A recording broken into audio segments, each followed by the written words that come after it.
Bueno, compañeros, muy buenas tardes. Para que iniciemos esta nueva sesión de Brújula Metropolitana, el día de hoy nosotros tenemos el gusto de presentar el libro Octubre 2, Historias del Movimiento Estudiantil, del maestro Felipe Galván. Es una reedición donde se retoman todos los, bueno, no todos, pero sí muchas de las experiencias que se vivieron en el 68, pero por compañeros del poli, que son poco relatadas. Normalmente se escuchan más las voces de la gente que participó por parte de otra universidad, de la UNAM, pero por parte del poli hay pocos testimonios, cuando precisamente en el poli fue donde fueron los primeros que pusieron la sangre del movimiento, a los que se les destruyó la prepa, la Boca 7, que a la fecha ahorita ya la están poniendo en venta. Y bueno, este libro retoma esas vivencias que se hicieron durante esa época, y creo que es importante conocerlo porque son varios testimonios de compañeros que están aquí narrados en una manera muy coloquial y un tanto también en forma de discusión, porque se confrontan varios puntos de vista para esto. El maestro Felipe Galván, por cuestiones de laborales, ustedes lo conocen, es dramaturgo y actor.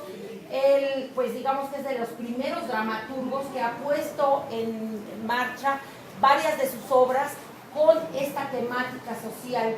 Y digamos que este es un libro que no está escrito por historiadores ni por escritores, sino que está coordinado por una antropóloga, pero digamos que la idea con la que Felipe trabaja este libro es que quede un poco para después poder hacer algún performance de esto, ¿no?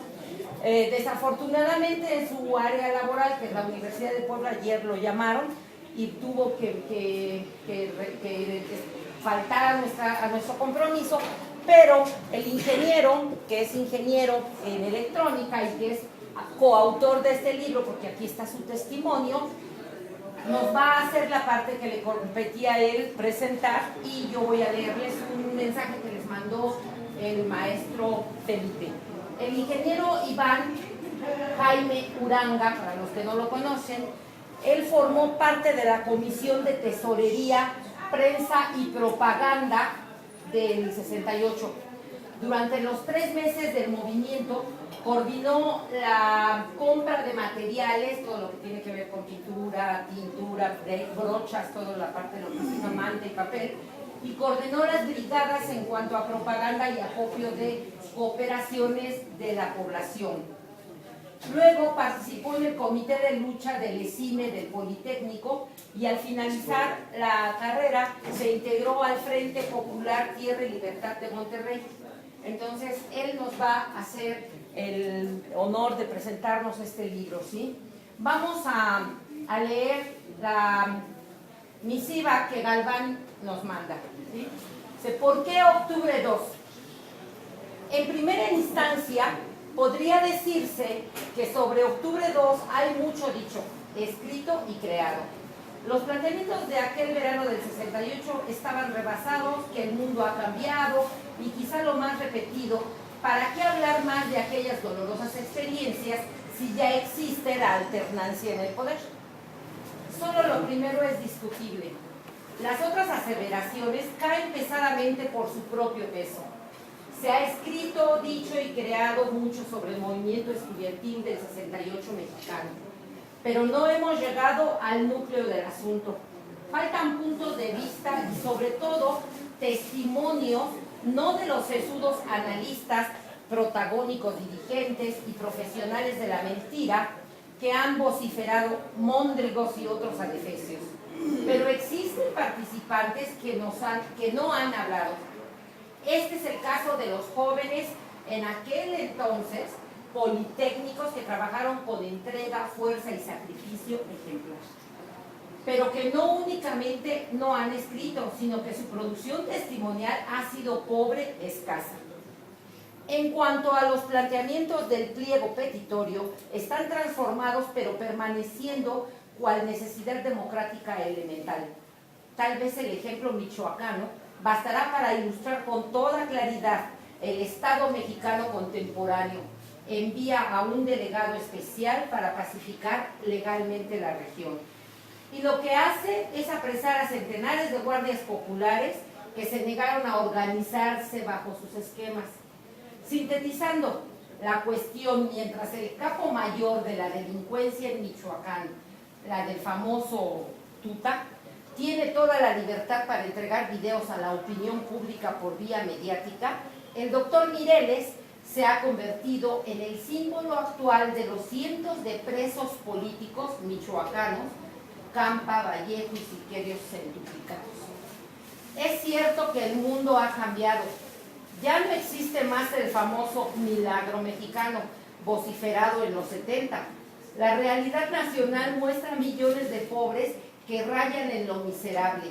Y para paliar eso, se establece por un lado una cruzada nacional contra el hambre que no pasa de ser, por su metodología, un ejercicio de limosna con objetivos de control de voluntades políticas. Por el otro lado, se establece la prevención reformista, educativa y energética en la que la obediencia a los dictados internacionales se pondera sobre las necesidades reales, culturales y económicas del país.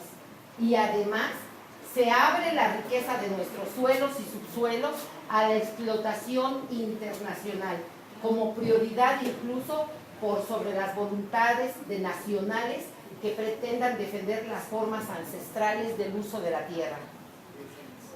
En cuanto a para qué hablar más de las dolorosas experiencias, habrá que decir que precisamente para preparar vacunas para el futuro, pues el presente por lo menos cuantitativamente es bastante mayor, el poder y sus prácticas son el origen de la violencia.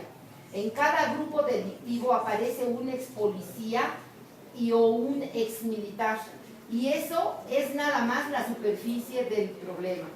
La práctica de la violencia institucional, perfectamente documentada desde Plutarco Elías Calles hasta Peña Nieto, promueve, genera y se asocia con la violencia como forma de sostenerse en el mismo sitio. En cuanto a lo primero, sí hay que repetirlo. Debemos hablar de Octubre 2 desde otras miradas, desde diferentes versiones, desde los silencios con o sin intención, porque el 68 en su práctica cotidiana, las decisiones para cada acción, fueron diseñadas en la práctica de una democracia participativa. Es cierto, el 68 nos empujó como país al establecimiento de esta democracia incompleta que vivimos ahora, la democracia representativa, pero la práctica del 68 mexicano abonó en nuestra historia con su práctica permanente desde sus inicios hasta el fatídico 2 de octubre. Y hacia esa práctica caminamos llamándola cambio verdadero, el arribo a esa democracia participativa. Por eso hoy nuevamente hablaremos de Octubre 2. Bueno,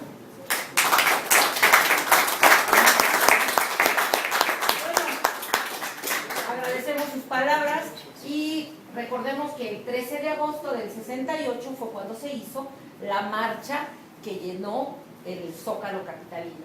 Entonces es emblemático que estemos hablando de eso el día de hoy.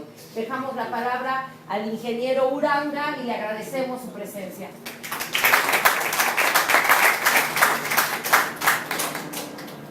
¿Sí se escucha hasta allá atrás?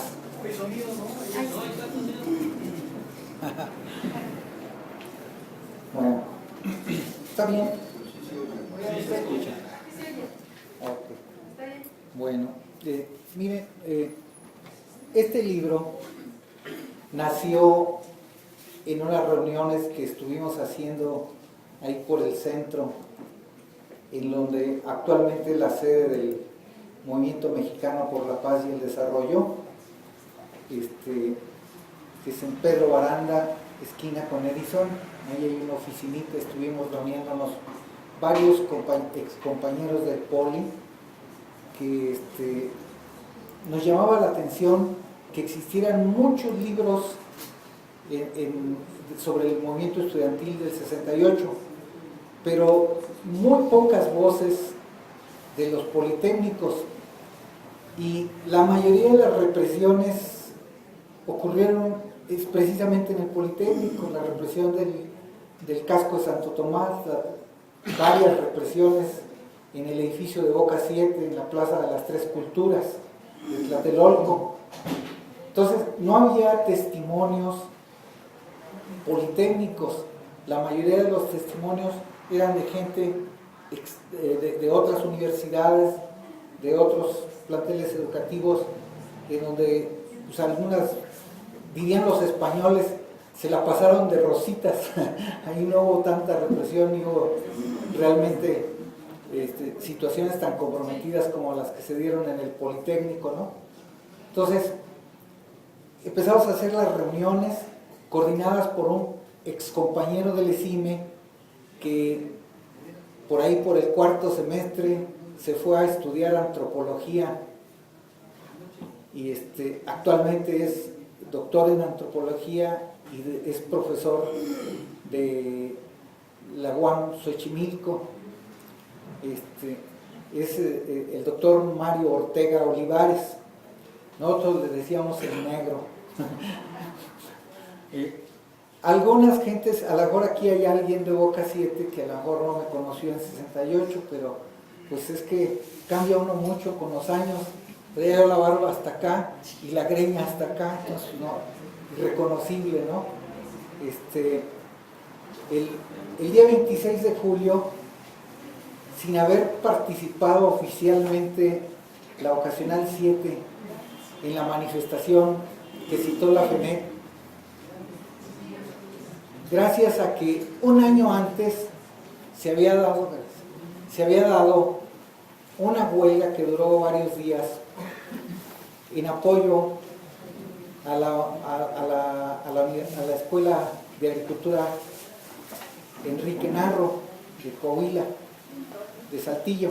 Entonces, la Vocacional 7, aunque había mucha gente de la FENEC, en realidad la dirección política desde el año anterior la había tenido la CENED, que eran gente que venía de la Juventud Comunista, muchos, no todos. Entonces, la Boca 7 pues no fue invitada por la FENED a la manifestación del día 26 de julio.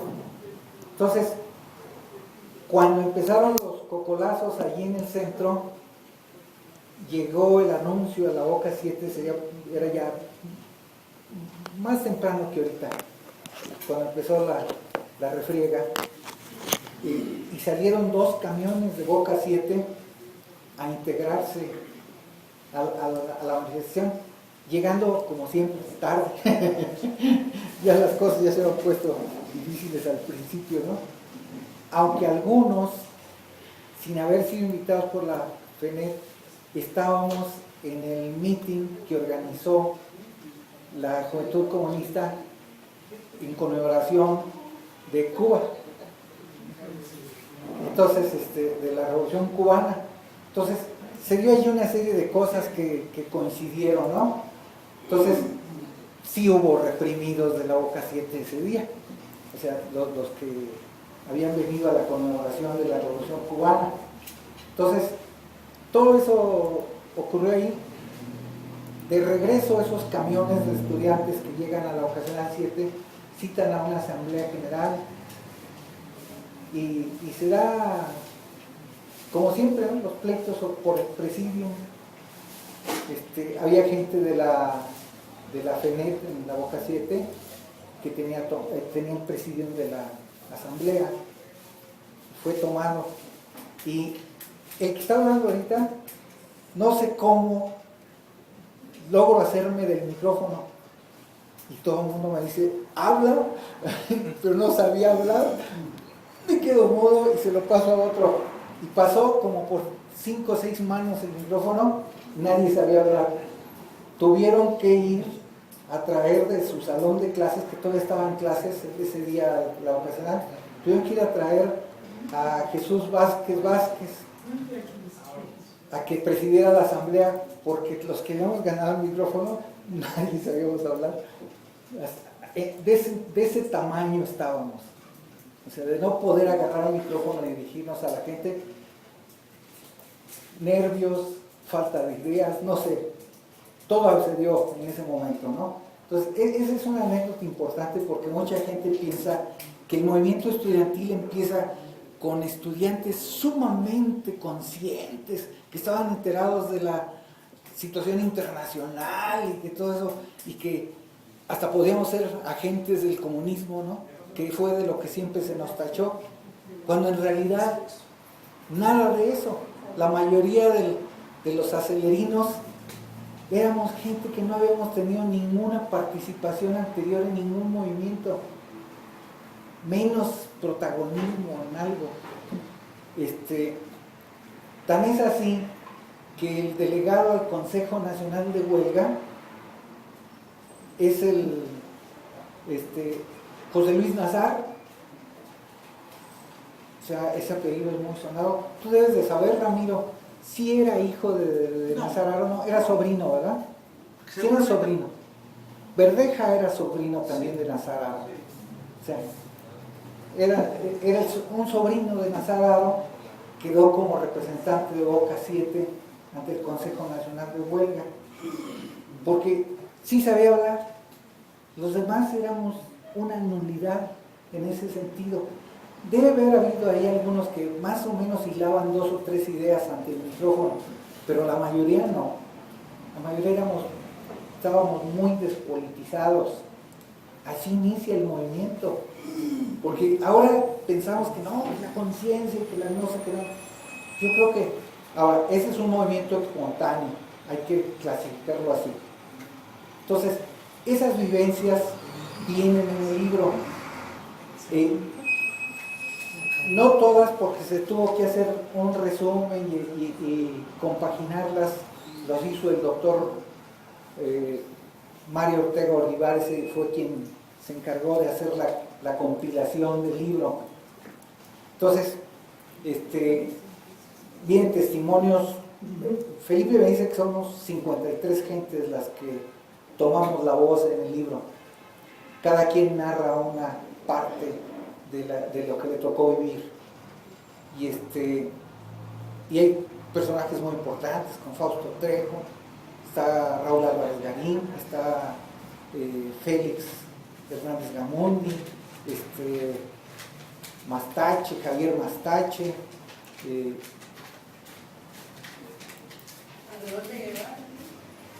no me acuerdo si está, estoy ahorita recordando los que están.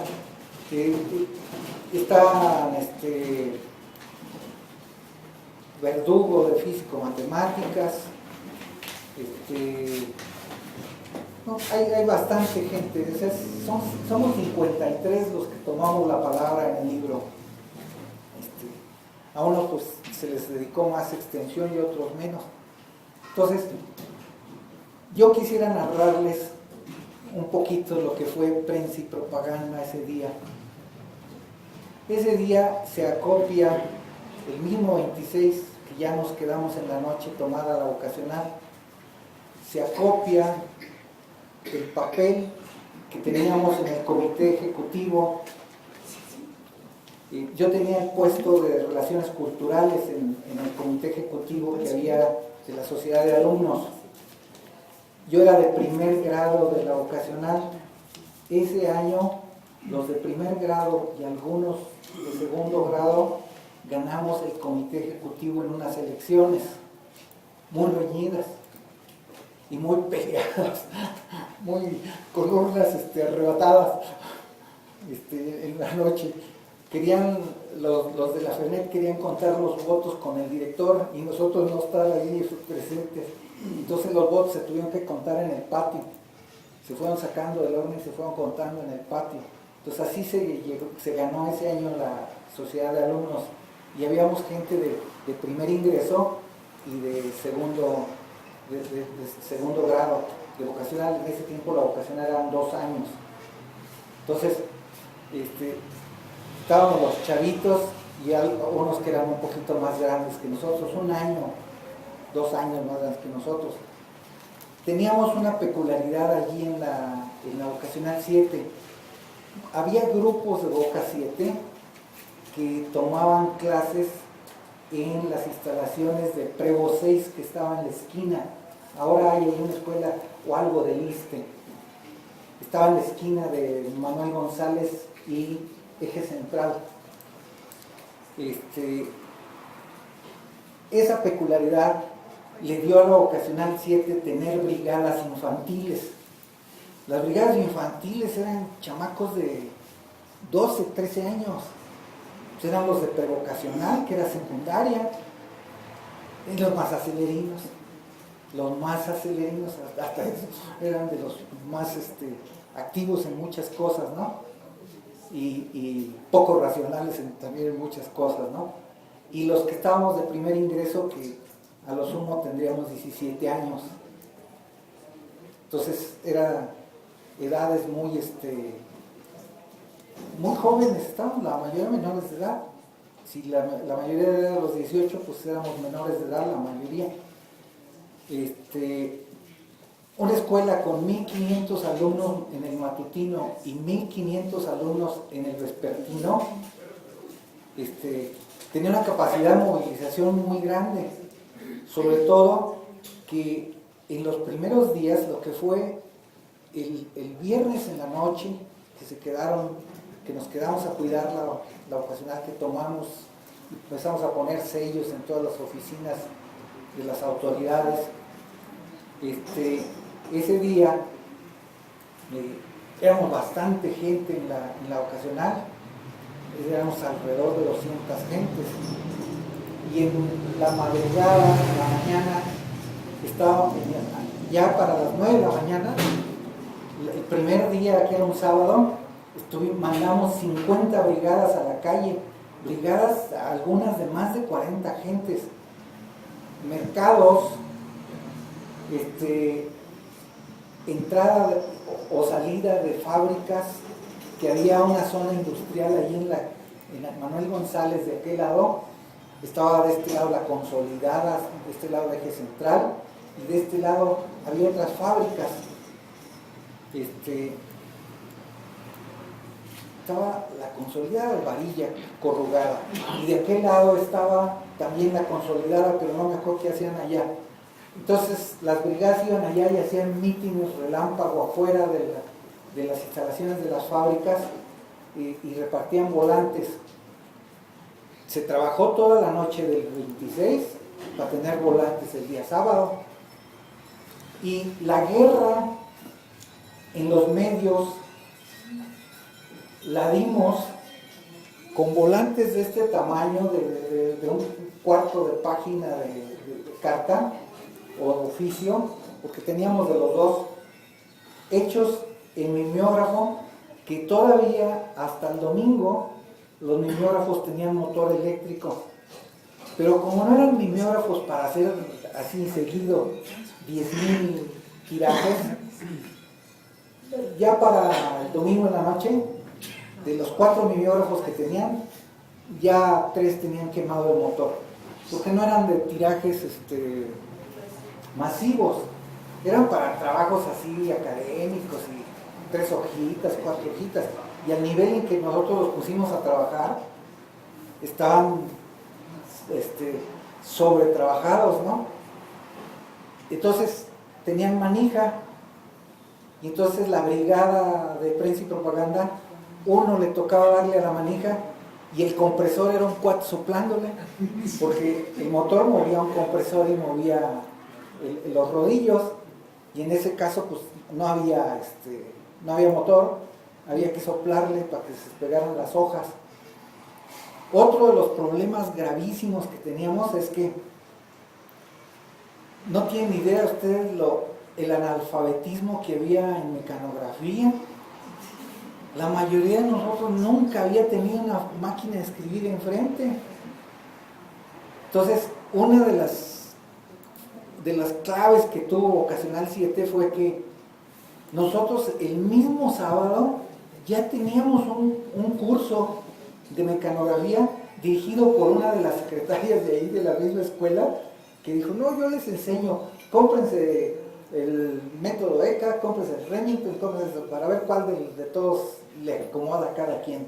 y empezó las clases de mecanografía. Máquinas de escribir había muchas, pues las mismas de ahí de la escuela, pero quién las manejara, no. Y luego los esténciles, aunque hay corrector para los errores, es un relajo.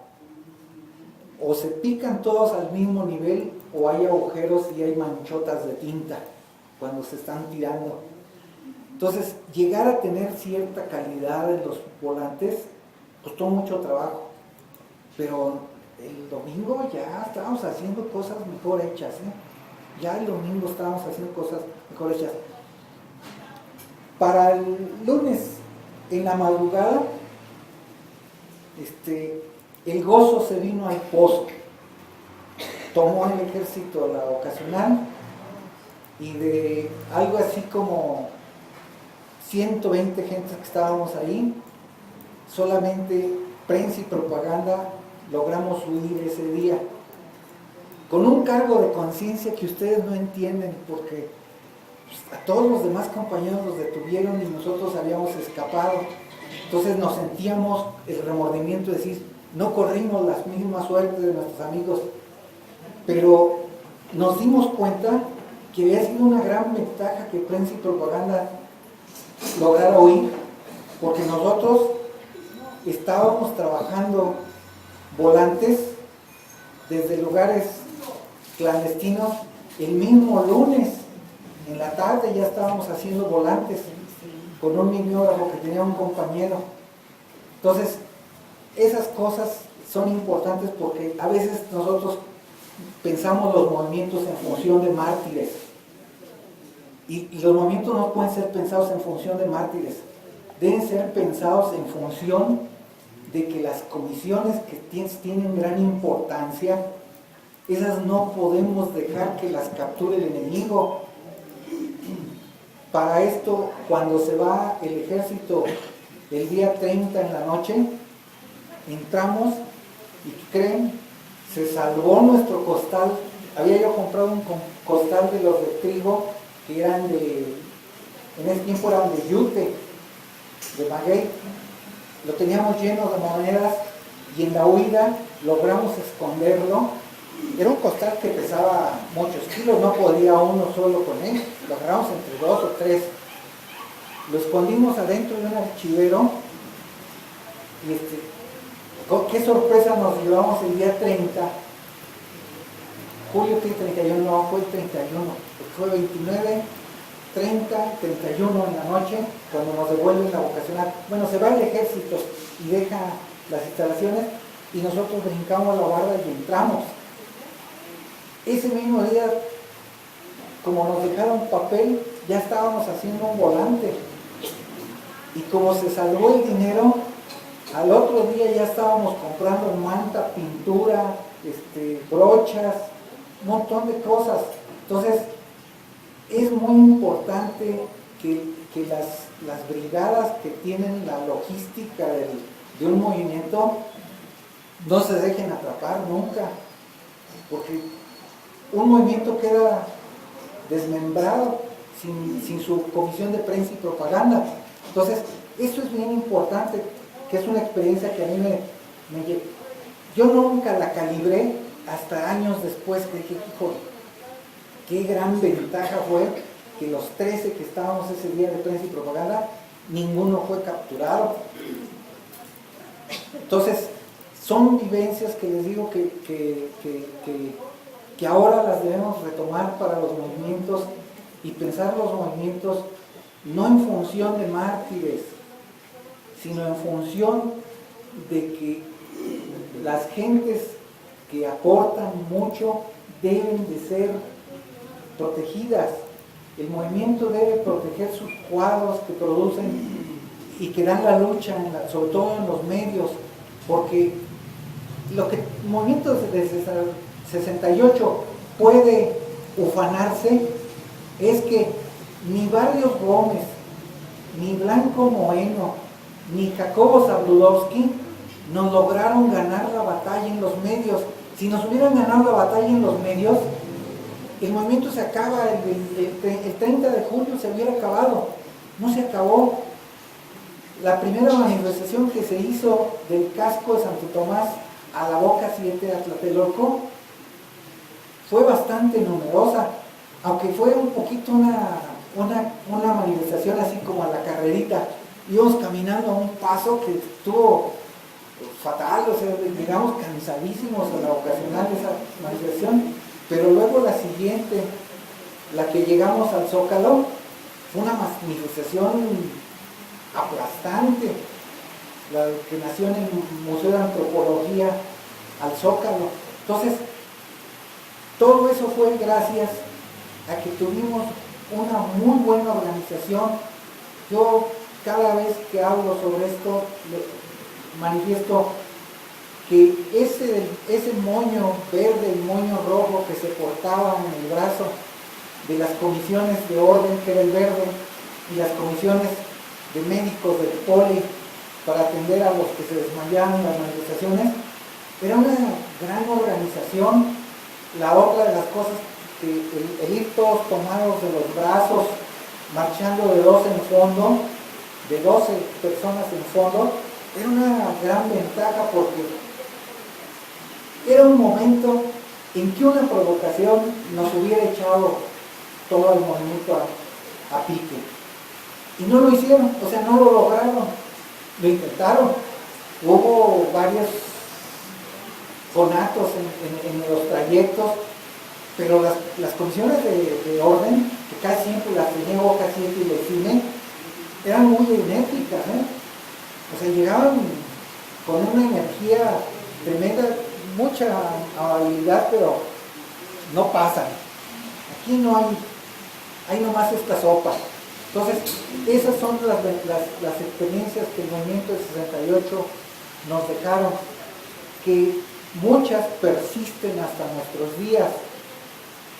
A lo mejor en nuestros días deberíamos estar pensando en formas superiores de lucha, porque estamos hablando ya de 40 y ¿cuántos años?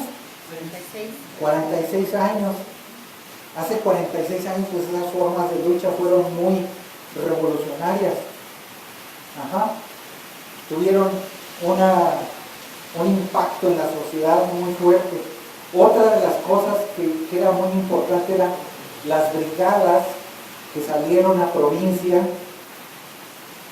a platicar con otras universidades. Yo me acuerdo de ahí de Boca 7 salió la brigada que fue a poner en huelga el internado de Panotla, y también salió una brigada que fue a poner en huelga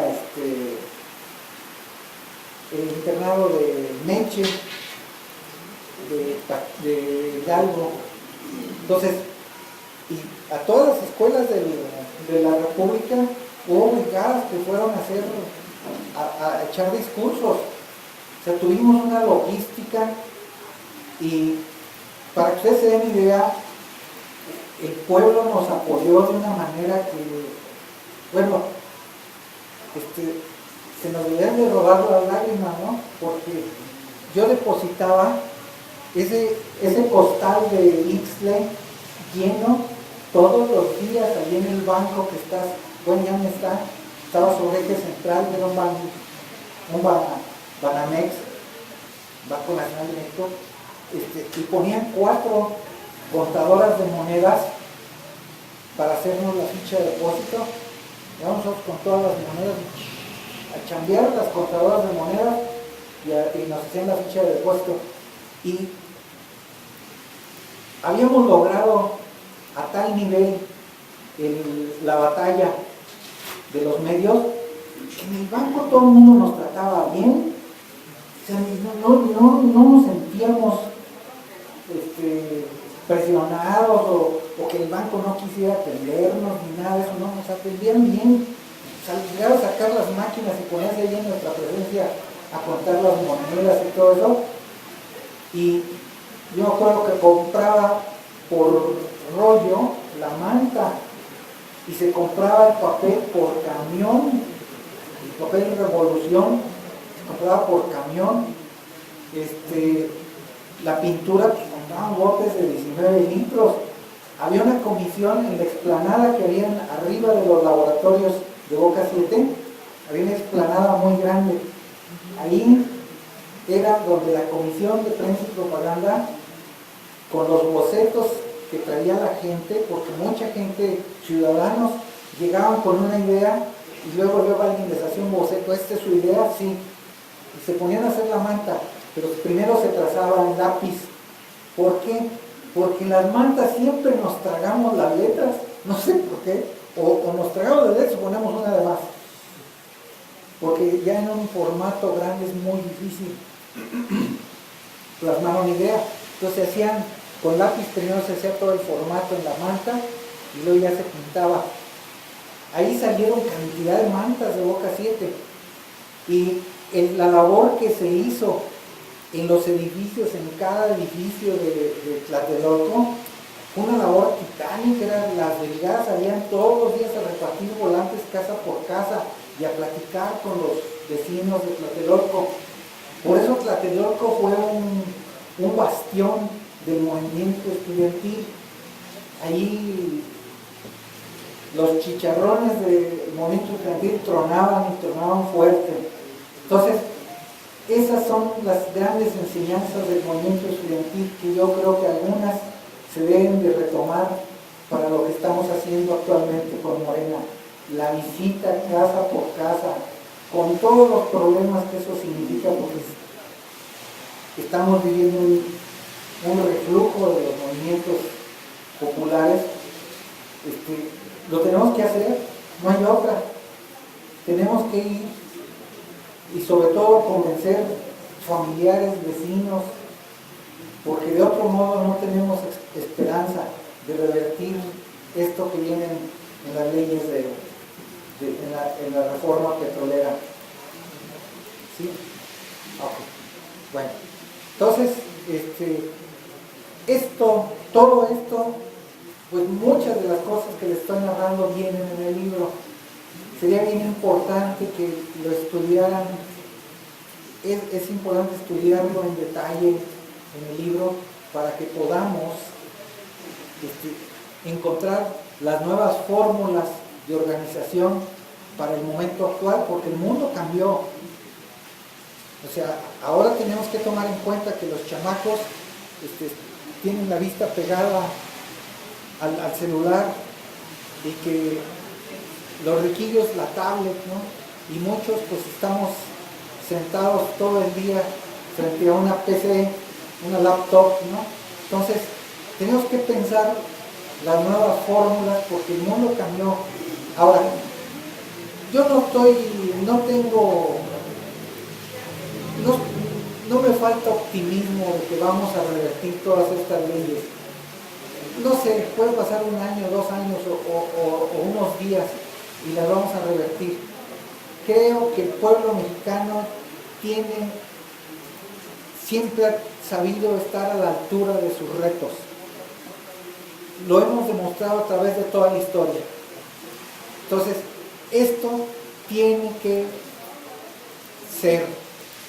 Yo no tengo ni tantito así de duda que vamos a poder organizarnos y que vamos a poder salir adelante. Ahora, es muy importante tomar en cuenta que ahora la situación internacional es distinta.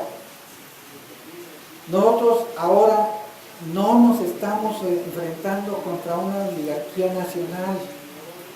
Estamos enfrentando, los que aquí son nuestros contrapartes no son más que mercenarios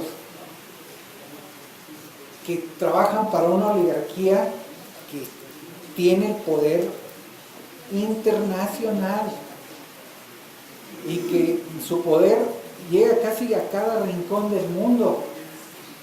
Tiene sus lacayos que le trabajan, muchos gratis, sobre todo los tontos útiles, esos trabajan gratis. Entonces, por eso don Felipe Galván se aventó el reto de volver a editar este libro, porque le pareció a él que había testimonios muy importantes que podían ayudarnos para pensar el momento actual. Entonces, el libro tiene un costo en las librerías de 150 pesos, pero en todos los comités de Morena va a valer 100 pesos. Porque la idea es que circule por toda la gente que está afiliada a Morena o por todos los círculos de estudio, de reflexión que existen por toda la República, aunque no sean de Morena, ¿eh? Entonces, les hacemos la invitación a que compren el libro y que sigamos pensando en cómo vamos a hacer para revertir esas mentadas contrarreformas. Gracias. Garín. Es curioso los vuelcos que da la vida. Primero, dice Iván, un chamaquito de 17 años de primer grado de la vocacional 7, que tenía miedo para hablar, pero hoy que lo hemos escuchado, con qué soltura nos platica sus experiencias.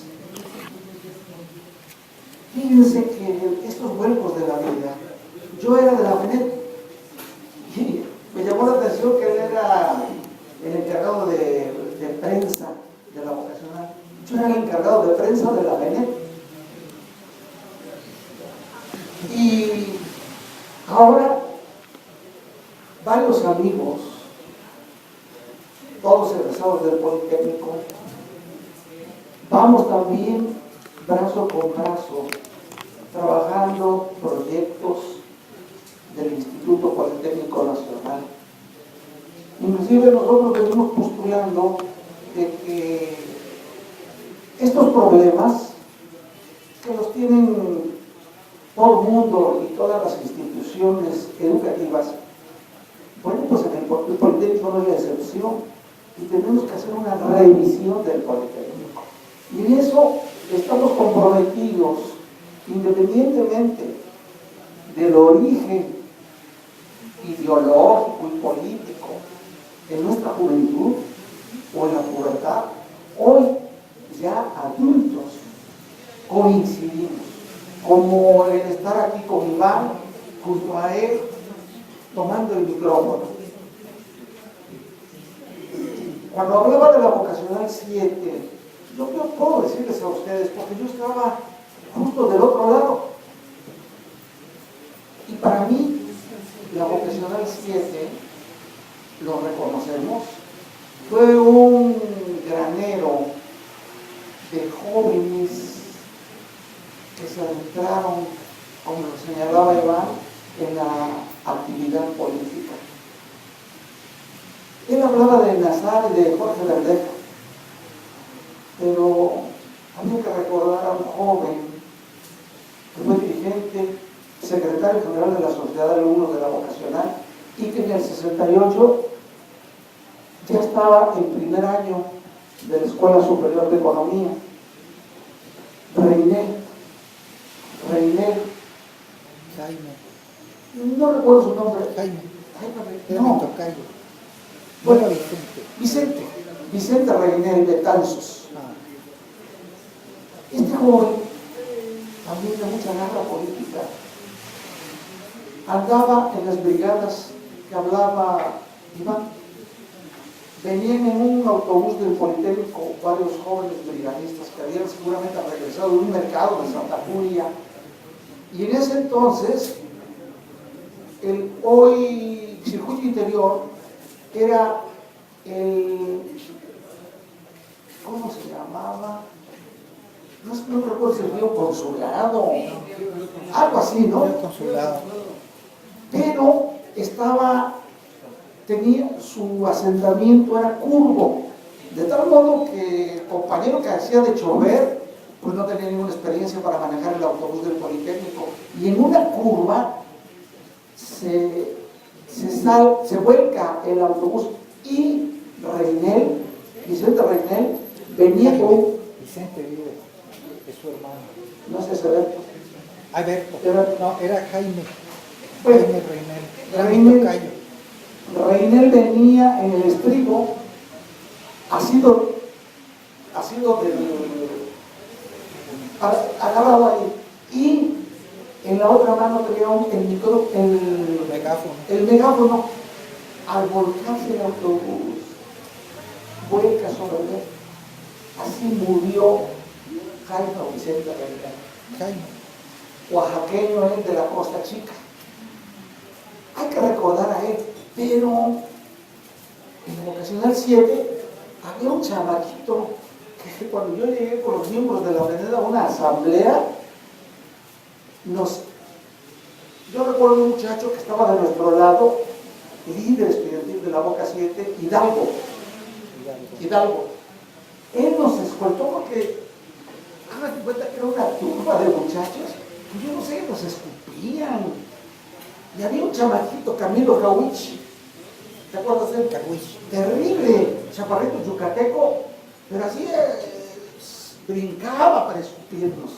Y sí, era el ambiente que privaba la vocacional. No nos querían los muchachos de la vocacional. Bueno, a mí me aceptaban, porque pues yo había pertenecido a Vanguardia Revolucionaria, que era una rama o un brazo de la Juventud Comunista. Yo de origen soy maestro de primaria. Yo ya era maestro de primaria cuando ingresé a la vocacional 6. Entonces yo tenía obviamente una visión, una óptica bien distinta a los chamaquitos de primero y segundo año de vocacional. Y yo creo, ahorita que hablaba Iván de esto, yo recuerdo otros jóvenes, pero de veras aguerridos, los chomos. Un grupo, eran 3 o 4 hermanos, Oralia, Jaime Cuauhtémoc y Efraín. 3 muchachos que les decían los chocos. Iván no me dejará mentir, aguerridos. Ellos eran de Gómez Palacio Durango. Alumnos ellos, un tutor muy bueno, el maestro José Santos Valdés. Él había sido un tutor de estos muchachos. De tal modo que, bueno, Iván quizá no hubiera tenido factura política, conocimientos de brigadismo, pero estos muchachos García Reyes eran unos aguerridos, muchachos de veras con una gran cultura política y con una formación ideológica que venían ya desde Gómez Palacio. Y ellos, convertidos en líderes, ya después del 68, yo no sé si sería en el 69 y en el 70, derrocaron al director, al maestro Marcelo Kevin García. Ellos. Pero les voy a decir algo que debe de saber Iván. Él hablaba del 26 de julio. Yo fui de los organizadores de esa manifestación que el presidente de la PNED era un compañero estudiante de la Escuela Superior de Medicina, José Rosario Cebreros Manjarres, sinaloense. Yo era el secretario de prensa y pues la verdad yo andaba al lado de él. Y nosotros nos vimos precisados a organizar la manifestación del 26 de julio que partió de la Ciudadela al casco de Santo Tomás. Pero nos vimos precisados porque nos estaban rebasando los compañeros de los comités de lucha. Yo no recuerdo si ya se llamaban comités de lucha o simplemente del comité ejecutivo. Ya nos estaban rebasando. Y, obvio, para que no fuésemos desplazados de la dirigencia estudiantil y de la dirigencia del propio movimiento, tuvimos que organizar esta manifestación y llegamos al Carillón, del casco de Santo Tomás. Era una columna de 5,000 alumnos. Pero llegamos, ¿qué les diré? Muy presionados, porque a la altura del momento de la revolución, los compañeros, quienes iban los García Reyes y muchos, desde luego, querían que la columna nuestra se fuera al monumento al hemiciclo Juárez, donde la Central Nacional de Estudiantes Democráticos celebraba su mitin para conmemorar un aniversario de la Revolución Cubana del 26, de esa fecha, el 26 de julio. Sin embargo, no se logró ese propósito. Nosotros continuamos hasta el Carillón. Pardeaba ya la tarde. Y presionados principalmente por, no sé, unos 200 muchachos de Boca 4 que estaban en contra de nosotros, presionados por ellos, el presidente de la FENET ni siquiera leyó su discurso que tenía preparado, improvisó y tuvo que cortar por la presión que teníamos. Allí Efraín García Reyes, yo no sé si Iván lo sepa, pero Efraín García Reyes, yo lo vi a él, desde luego, con más dirigentes. Como no pudieron abortar la manifestación esta que les platicó, y que nosotros con muchas dificultades llegamos al Carillón, pues todos los inconformes, que serían en número de 400, García Reyes los encabezó y se fueron caminando sobre San Cosme, México, Tacuba, San Cosme, los Puentes de Alvarado, Avenida Hidalgo, hasta llegar. Tenían la intención de unirse a los del Círculo Juárez, pero seguramente ya para ellos habría terminado el mitin, entonces querían llegar al Zócalo. Pero recuerden ustedes que en esa época el Zócalo era sagrado, no podía uno fácilmente acceder a ese espacio. Entonces los interceptaron los granaderos y hubo ese encuentro en donde muchos jóvenes de estos que salieron del Carillón y seguramente también de Boca 7 fueron golpeados. Y García Reyes y todos ellos, bueno, muchos de ellos llegaron a la escuela de economía. ¿Dónde? Los alumnos de esta escuela, con Fernando Hernández Zárate, en fin, no recuerdo los nombres de otros dirigentes, pero me acuerdo muy bien de Fernando porque él era el secretario general de la Sociedad de Alumnos, junto con Sócrates Campos Lemus, encabezaban ese mitin también conmemorando el aniversario de la Revolución Cubana. Pero llegan estos muchachos golpeados, algunos ensangrentados, y tomaron el micrófono y con mucha enjundia hablaron de este enfrentamiento, y al mostrarse golpeados, ensangrentados, enardecieron a los muchachos que estaban en el auditorio. Y allí se decidió parar a la Escuela Superior de Economía en protesta por lo que había sucedido.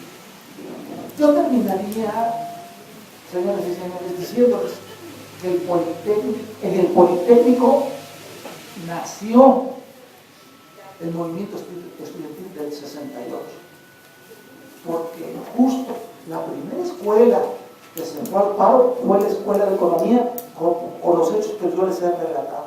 Pero ¿por qué digo que nace y muere?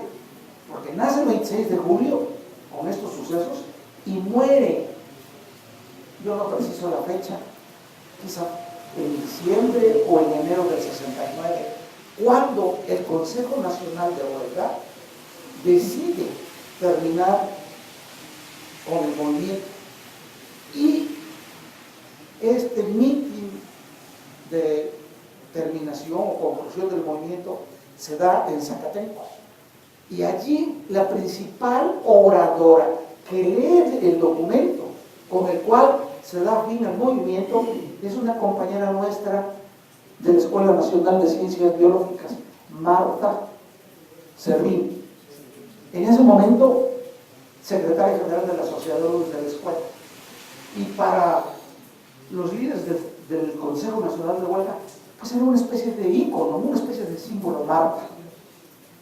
Marta es una muchacha muy comprometida con los movimientos sociales, pero en ese entonces, lideresa de la Escuela de Biología, bueno, pues tenía que hacer honor a sus parientes, entre otros, pues a don Guillermo Macier, a don Wilfrido Macier, porque la familia se tiene que estar emparentada con ellos. Y hay que recordar nada más a los Macié, no a Luis Macié, que son parientes, pero don Wilfrido y don Guillermo fueron gente muy destacada. Nomás les digo esto, en la UNAM, perdónenlo, estaba como rector Gustavo Vaz, y Gustavo Vaz arremetió, siendo rector, en contra del Politécnico, porque deben ustedes saber que en el Politécnico existía la Escuela Superior de Medicina Rural.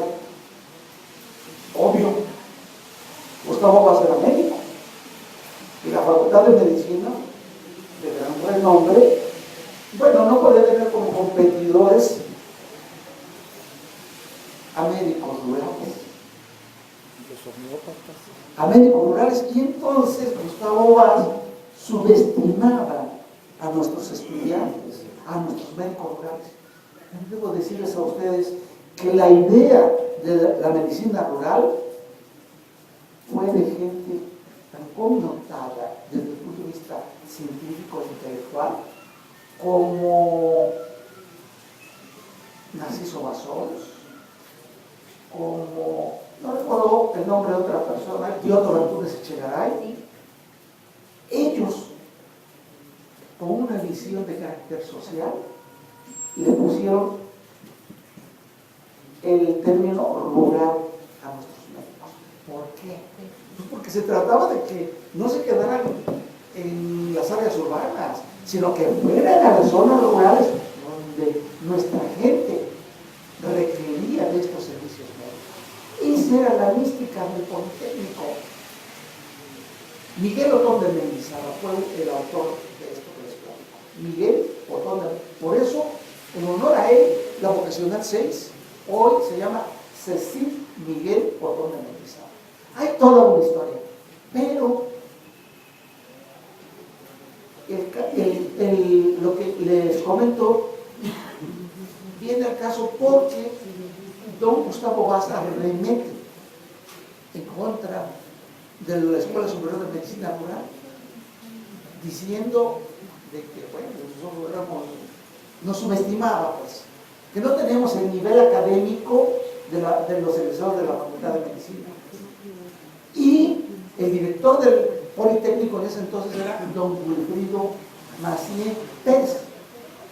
Y él le contesta, y hay cartas que se publicaron en los periódicos, principalmente en el Universal, en donde se da esta correspondencia de Gustavo Vaz y de Wilfrido Macié.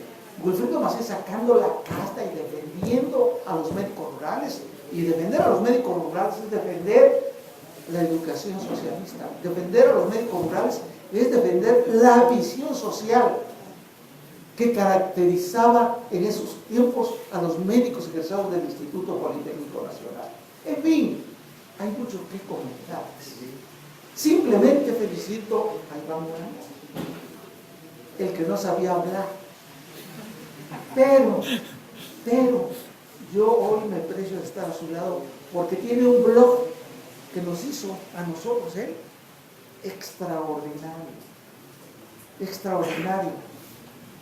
Y pues necesitamos actualizarlo. Pero yo reconozco en Iván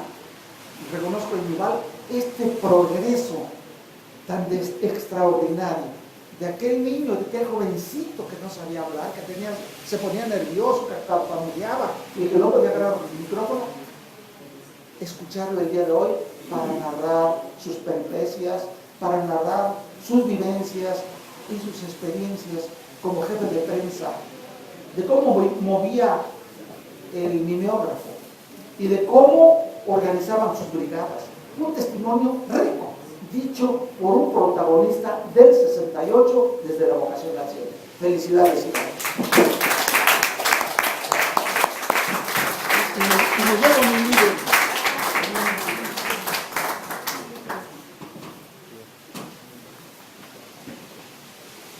Bueno, ¿qué les parece si pasamos una ronda de preguntas Y pues no te dejes, espérate, porque para que también respondas a las dudas Sí, que con tengan. todo nos gustaría sino, que pudiéramos también preguntar. Sí, para poder preguntar a los compañeros que quieran.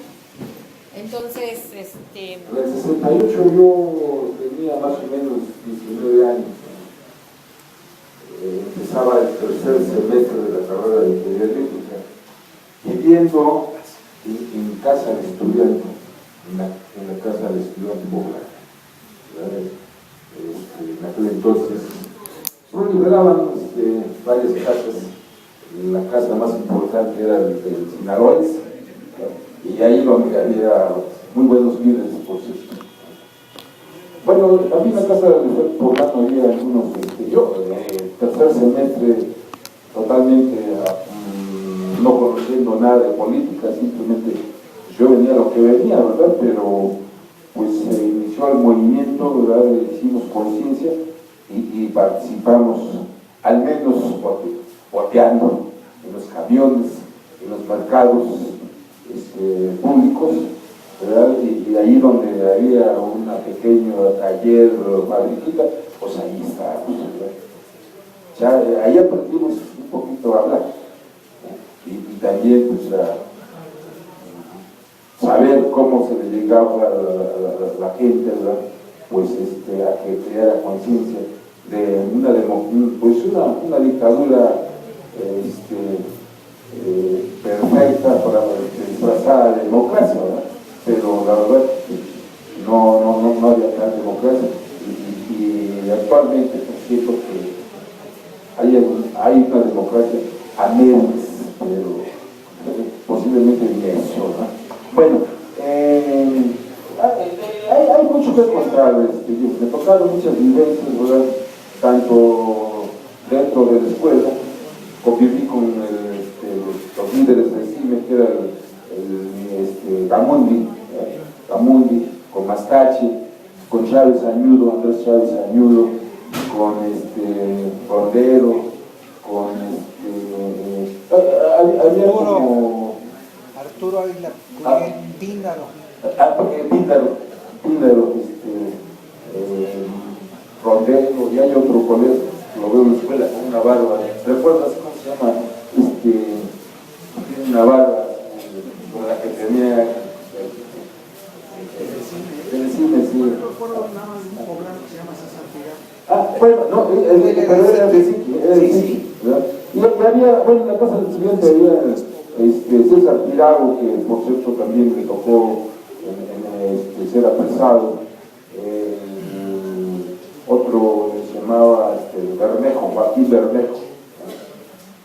El asunto es que la casa del estudiante participó y una ocasión que entraron los granaderos allá, bueno, quisieron entrar en Zacatenco sobre Avenida Instituto Político Nacional, pues nosotros vivíamos atrás de Sears, en la calle de Trujillo. Entonces, pues se supo de que los granaderos estaban ahí a una cuadra y nosotros fuimos ahí pues a apedrearlos, ¿no? A guerrearlos, ¿no? Pero no faltó por ahí un granadero que se fijó de dónde entramos y salíamos y pues en cuestión de minutos teníamos ahí a unos 30 granaderos donde pues sí, a varios compañeros sí los golpearon, ¿verdad? Y hubo ahí una pues pelea a veces al tú por tú, pero bueno, como estábamos jóvenes ni lo sentíamos realmente, ¿verdad? Pero para mí lo más fuerte que me tocó vivir fue en el 2 de octubre del 68. Desde luego que pues así rápidamente les quiero platicar que yo pues estaba citada la asamblea, la concentración más o menos a las 5 de la tarde, pues como no teníamos clases, había suspensión, yo tranquilamente pues me fui con la chica a dar una vuelta a Chapultepec. Ahí me la pasé a todo rato, pues quizás de las 11 de la mañana a las 3 de la tarde.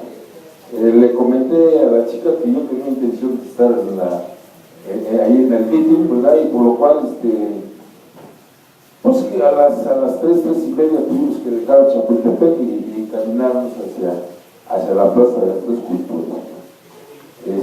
Recuerdo que llegamos más o menos como 4:30 ahí a la zona de Tlatelolco, me bajé ahí sobre Manuel González, ¿verdad? ¿verdad?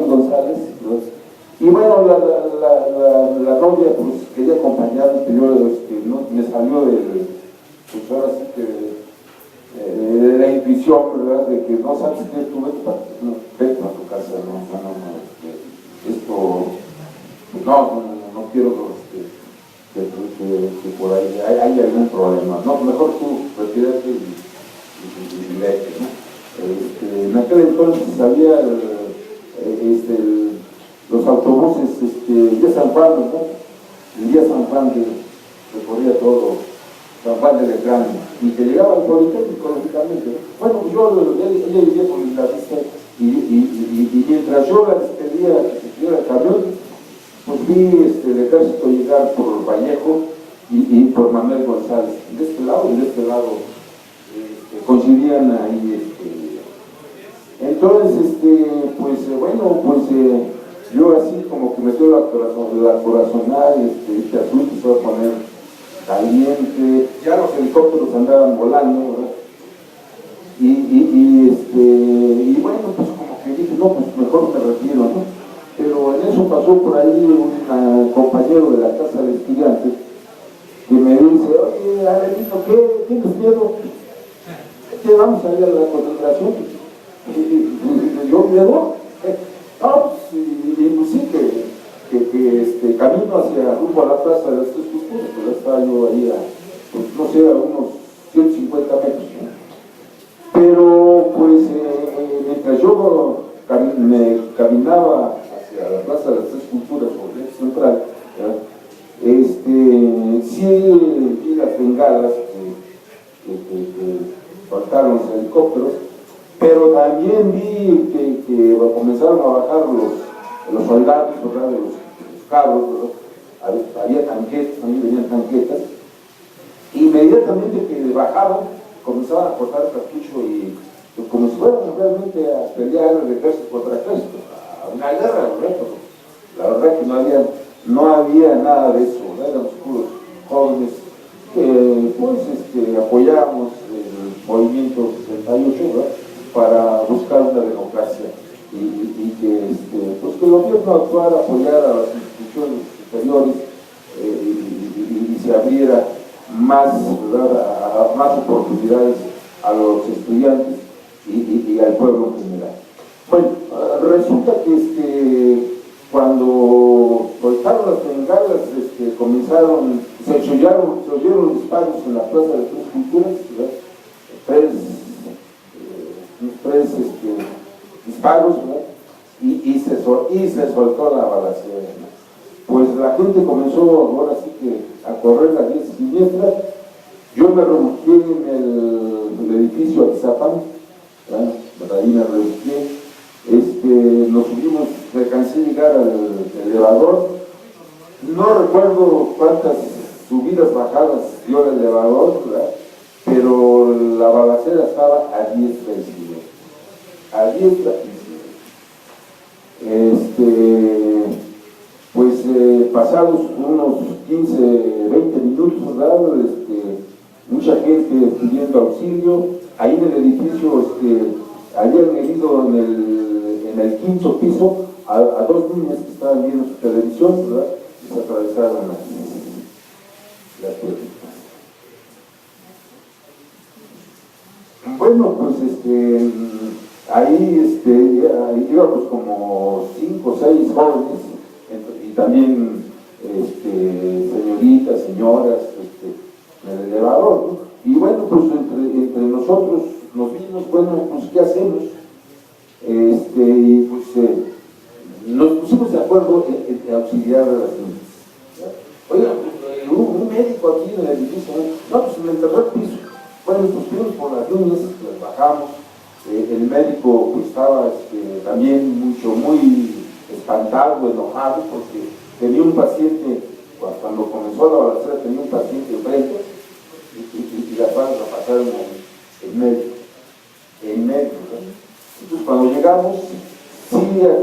atendió a las niñas, primeros auxilios, se llamó la Cruz Roja y vinieron como una hora y media después por las niñas.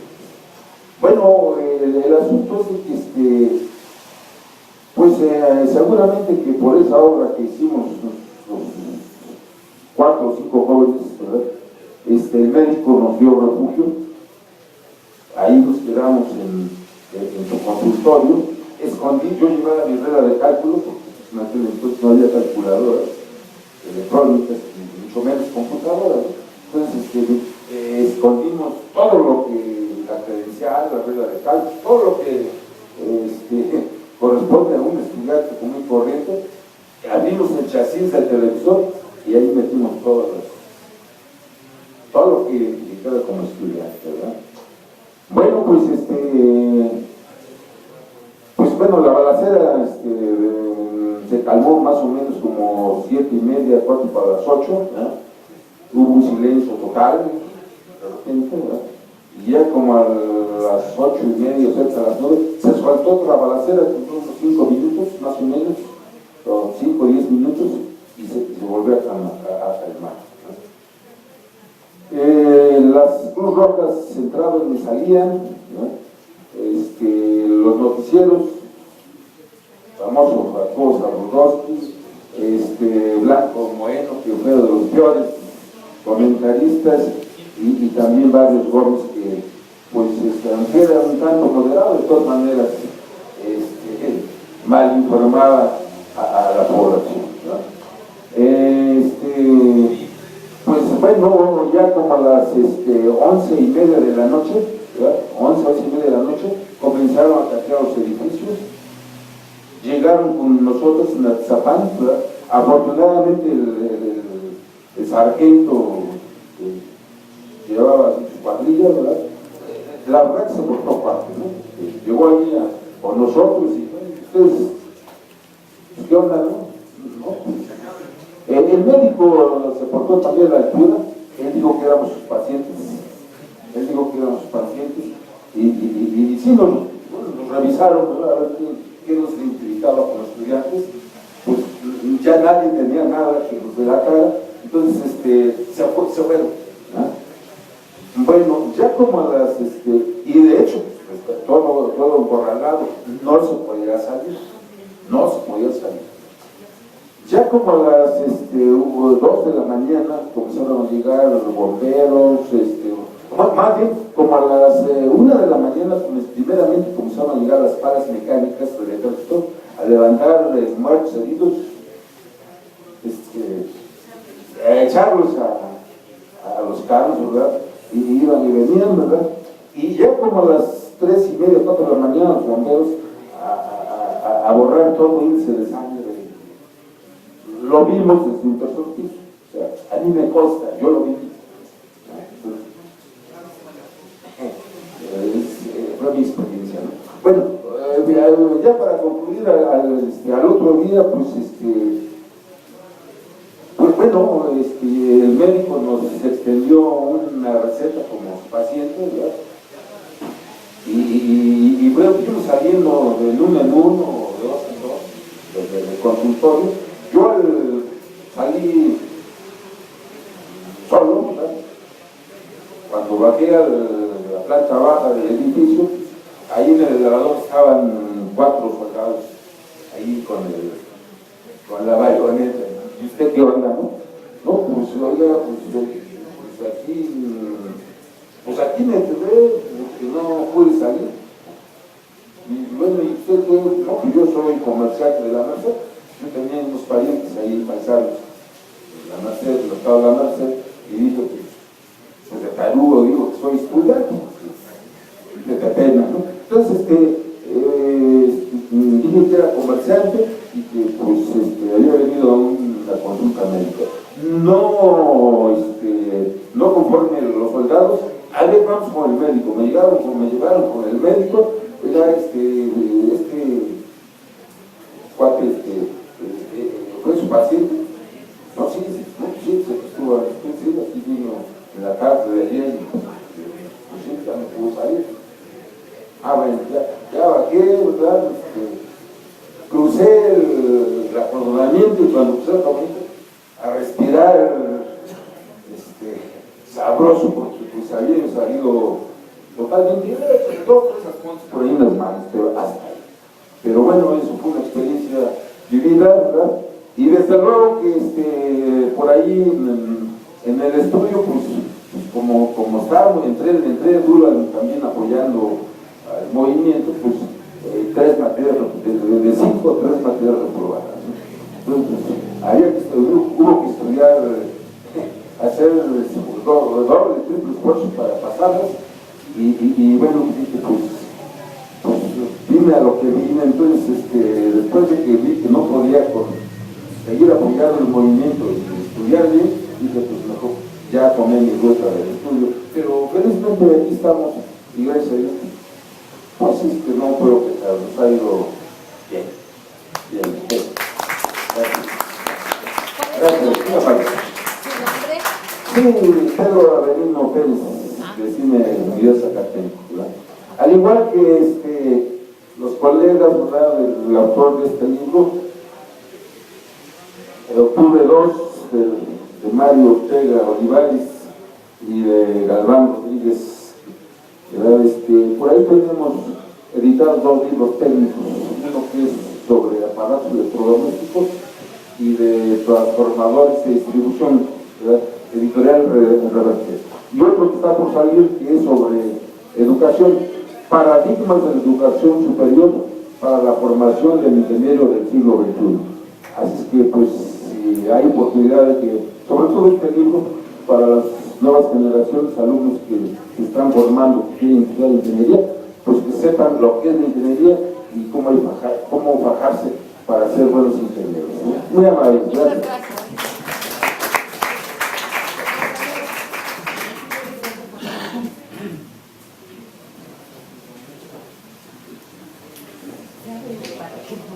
Bueno, buenas tardes.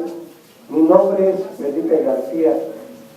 Yo tengo el gusto, bueno, como no conmoverse con tantas historias, pero seguramente hay miles y más miles de historias.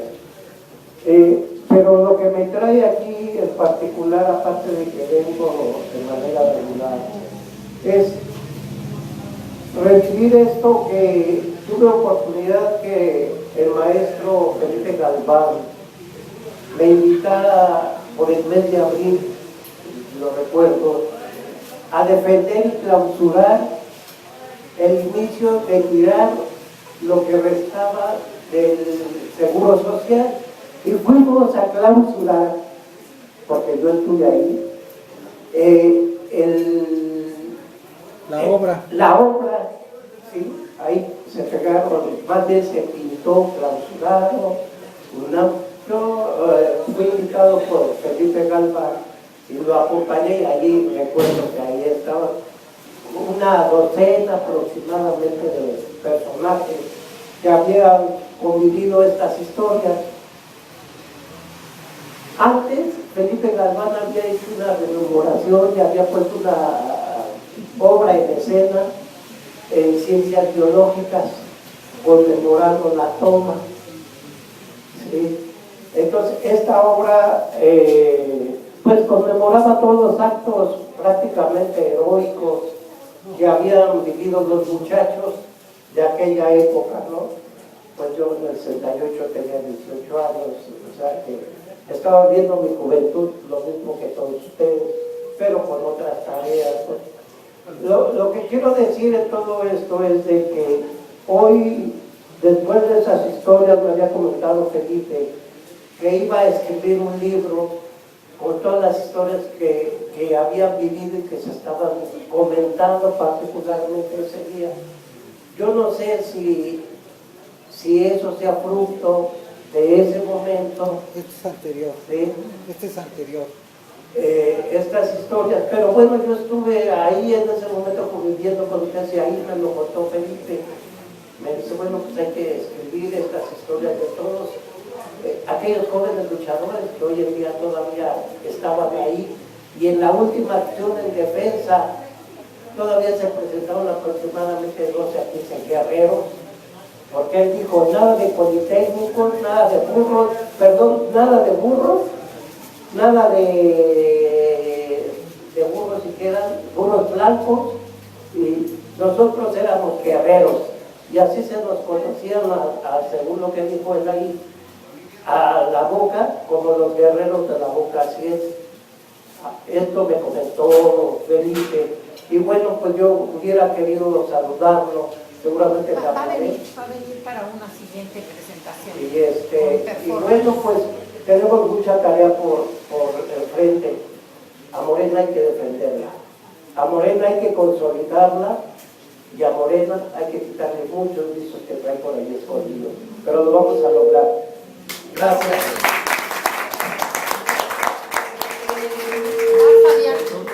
Fabián, y luego Lupita y luego José. Por favor. Gracias. Ahí está el switch. Gracias. Yo lo que tengo es una pregunta en relación a la perspectiva que había señalado hace un rato de considerar al movimiento del 68 como una experiencia de la que hay que tomar un conocimiento que nos pueda orientar el día de hoy. En ese sentido, mi pregunta es, ¿cómo fue la experiencia de la formación del Consejo Nacional de Huelga? ¿Cuáles fueron las dificultades para que se estructurara una organización que pudo dirigir la movilización de los estudiantes de diversas escuelas con diferentes perspectivas, con diferentes academias, en un movimiento que pudo transformar al país? ¿Qué es lo que ven ustedes que nosotros tengamos que aprender de ese Consejo Nacional?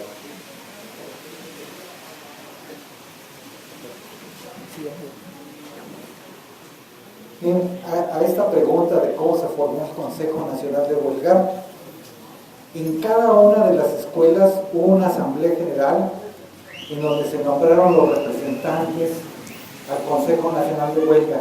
Aquí es importante el papel que jugaron el doctor Fausto Trejo y don Alberto Castillo. Ambos eran profesores de vocacional 7. Eran profesores de vocacional 7. Ellos hacen la convocatoria y como ambos tenían muchos conocidos dentro de la UNAM, logran conjuntar el primer grupito que hace la convocatoria, que fueron profesores que apoyaban el movimiento, ¿sí? Primero así inició, se hizo una asamblea para hacer un desplegado de protesta, y ahí se define que se convoque al Consejo Nacional de Huelga. Entonces cada escuela nombra sus 3 representantes. No recuerdo si uno era el titular y los otros 2 eran suplentes. No me quedó muy claro a mí eso, porque yo solamente fui 2 veces fui a la Asamblea del Consejo Nacional de Huelga, y representante que no nos representaba era removido de inmediato. Si alguno de nuestros representantes iba ya, que normalmente se hacían las reuniones en la UNAM, se hacían en el Auditorio Barros Sierra, me acuerdo que era, ¿cómo se llamaba el auditorio ese? Era en el de Filosofía y Letras, ahí se hacían las asambleas. Representante que no nos representaba era removido de inmediato, y siempre teníamos antenas que nos decían qué había ido a decir nuestro representante allá. Ahora, era medio difícil allá en el Consejo Nacional de Huelga la toma de palabra, porque teníamos gente que era capaz de apropiarse del micrófono hasta 1 hora, o sea, lo que eran nateras, el búho. Yo me acuerdo primera vez que fui yo, el búho se ha aventado un discurso que nos dejó a los que por primera vez íbamos a esa reunión del consejo, nos dejó con la boca abierta. al grado de que le dijimos, oye, queremos ser como tú, porque éramos los miedosos para tomar el micrófono, y nos dio un círculo de estudios sobre la revolución. Fue la primera vez que asistí yo a un círculo de estudios y nos empezaron a preparar. Él nos empezó a preparar sobre la revolución. Era un cuate que tenía una capacidad intelectual por encima de lo normal, porque ninguno de los que nos dio ese círculo de estudios llegamos a ser como él. No le llegamos. Yo eso se lo dije cuando se hizo la ceremonia victuosa del búho. Se lo dije a su hermana, le digo, nosotros quisimos ser como él, pero no pudimos. Ya tengo 62 años, fue hace 2 años, ¿no? 61 años, digo, y ninguno de los 3 que le dijimos que queríamos ser como él, le llegamos. Por ahí al nivel de los calcetines creo que le llegamos. Entonces, eso es importante. Entonces, el Consejo Nacional de Huelga sí daba las directrices generales, pero las asambleas generales de cada escuela y las comisiones éramos los encargados de implementar lo que se tenía que hacer, porque se daba la directriz, hay que organizar una manifestación para tal fecha, y los que estábamos allá abajo teníamos esa tarea. Se tenía que hacer volantes, se tenía que hacer las brigadas para repartir los volantes, se tenía que hacer las mantas, se tenía que hacer las brigadas de orden, se tenían que hacer las brigadas de médicos, todo eso lo hacíamos la base, los que no estábamos allá en los grandes discursos. Alguien refirió en uno de estos homenajes, en el homenaje que se hizo a Álvarez Garín, allá en la UNAM, dijo, híjole, era tremendo tomar la palabra en el Consejo Nacional de Huelga, y a veces tardábamos hasta 1 hora para que nos dieran la palabra. Pues sí, era cierto, persistían algunos vicios, porque yo el día ese que fui, muchos de los discursos estaban totalmente despegados de la realidad de México. Sigue existiendo eso en México. O sea, los discursos esos, los grandes discursos despegados totalmente de la realidad.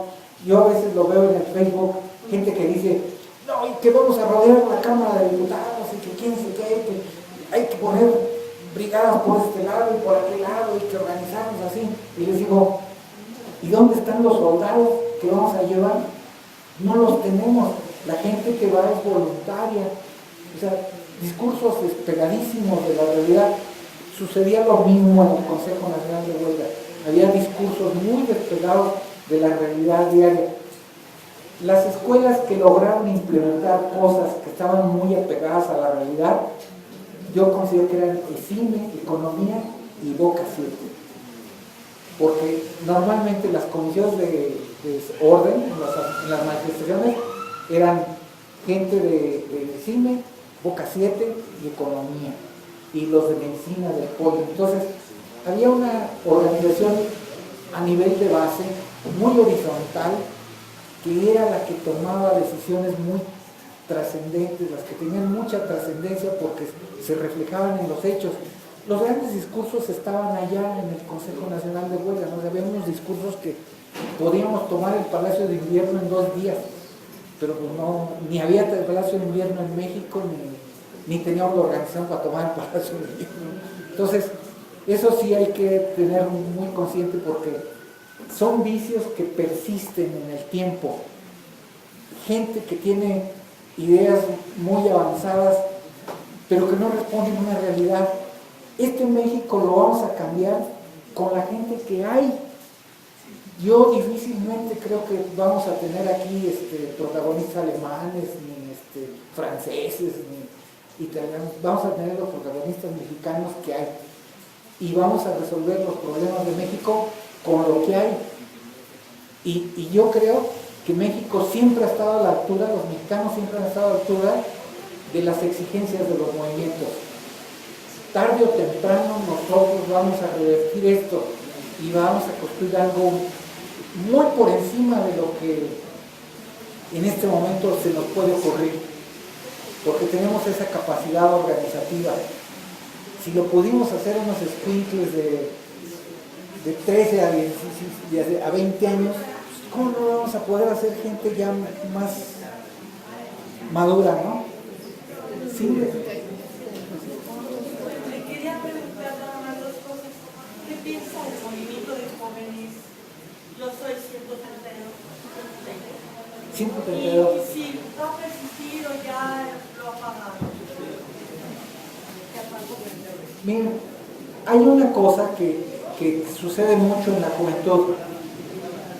Viene una creciente entre los jóvenes, pero también hay que tener en cuenta que cuando llegan aquí, después viene un decrecimiento demasiado rápido, porque acuérdense ustedes que en las escuelas estamos determinado periodo de tiempo y que hay gente que ya está por egresar y gente que sale de un ciclo y entra a otro ciclo con otras gentes. Entonces, eso en la ESIME, yo fui del comité de lucha 6 años en la ESIME, ese recambio de gente, el comité de lucha era diferente cada 2 años, pero totalmente diferente.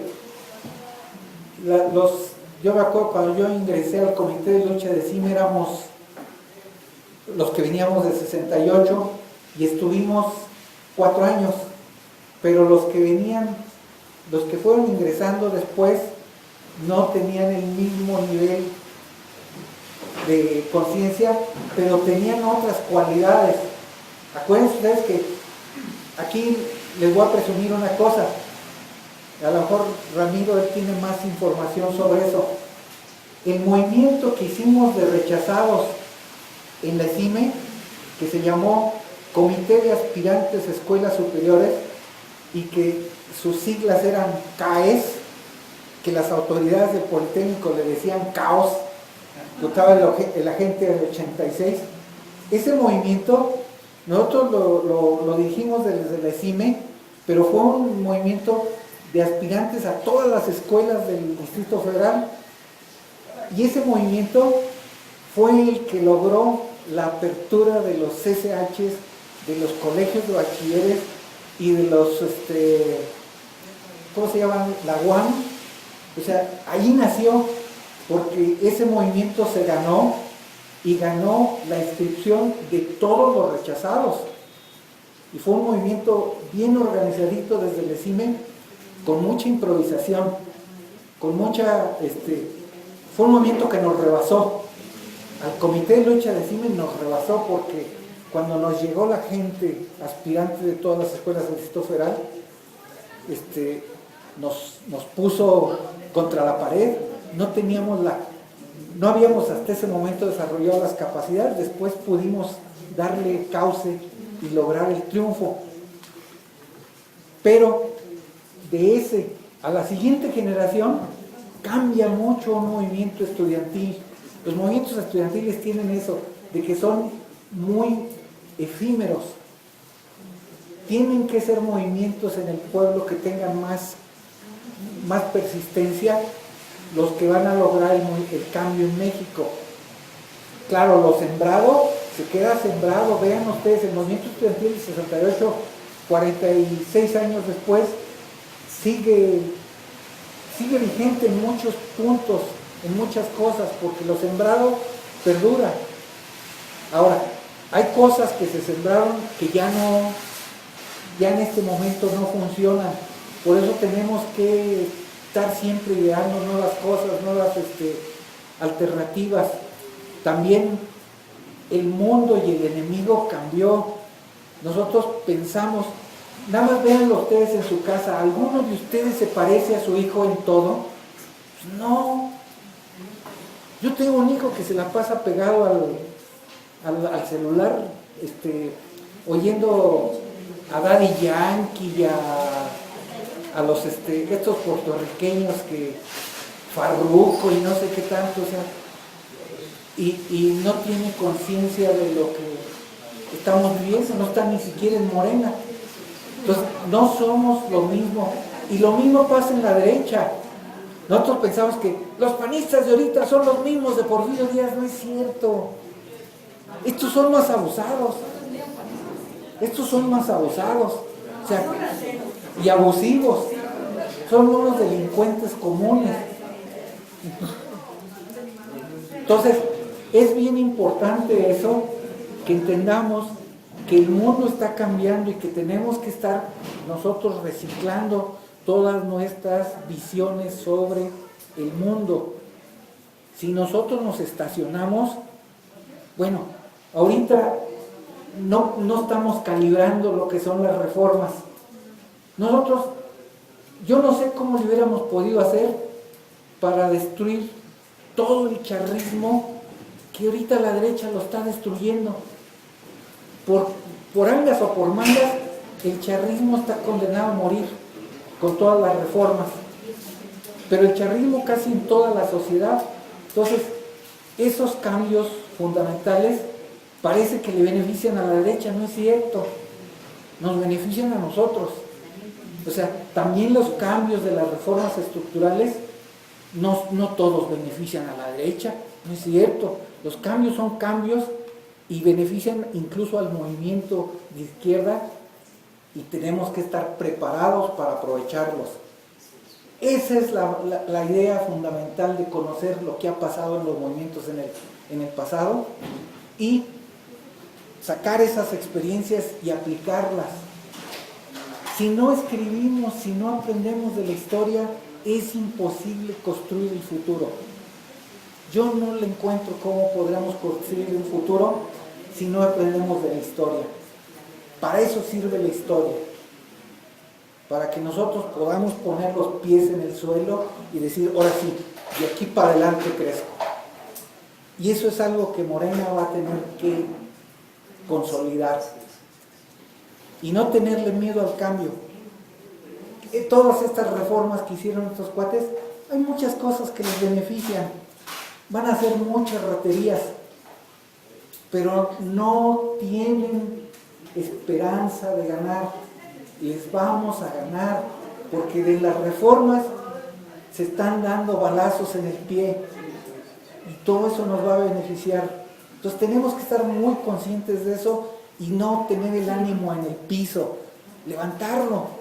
El mundo está cambiando y nosotros tenemos que estar a la altura del mundo que hay. El mundo que nosotros creíamos que iba a ser, no, ese no existe. El que existe es este y nos tenemos que adecuar a este y a este es el que vamos a cambiar, no otro. Muchísimas gracias, quisiera ya concluir con eso. Le pedimos al ingeniero que dé unas palabras para terminar, por favor. Bueno, yo sé simplemente decir que el movimiento estudiantil del 68 es de tal trascendencia, de tal magnitud en la historia de México, que esta historia se escribe antes y después de este movimiento. Y yo, con el 68, o hablar del 68, quiero rendir un tributo a nuestros profesores. Se hablaba del maestro Trejo, se hablaba del maestro Alberto Castillo, la influencia que tuvieron ellos en la vocacional 7. Pero también de otro maestro en la vocacional 7 que igual lo debe de recordar, Alfredo Barrera. Extraordinario maestro. Todos librepensadores, todos progresistas, todos con amor a la educación, a sus jóvenes. Por eso trascendió el movimiento estudiantil del 68, porque atrás de los jóvenes estaban los profesores. ¿Quién no recuerda en el cine a Jorge Maxabelian? ¿Quién no recuerda en ciencias biológicas a un profesor de gran trascendencia que tuvo mucho que ver con la confección de los libros de texto gratuitos, con Manuel Gutiérrez Vázquez? En fin, yo recuerdo que antes del 68 nosotros estábamos involucrados en otros movimientos y nosotros veíamos llegar al casco de Santo Tomás a profesores universitarios como Fernando Carmona de la Peña, como Alonso Aguilar Monterde. Menciono nada más algunos, porque en cada plantel educativo, en cada escuela del Politécnico y de la UNAM o de la UAM ahora, hay maestros, profesores que nos han encauzado a nosotros en su tiempo y hoy a los jóvenes del presente. Por eso, con el 68, reitero, hay que rendirle tributo a nuestros maestros. Muchas gracias.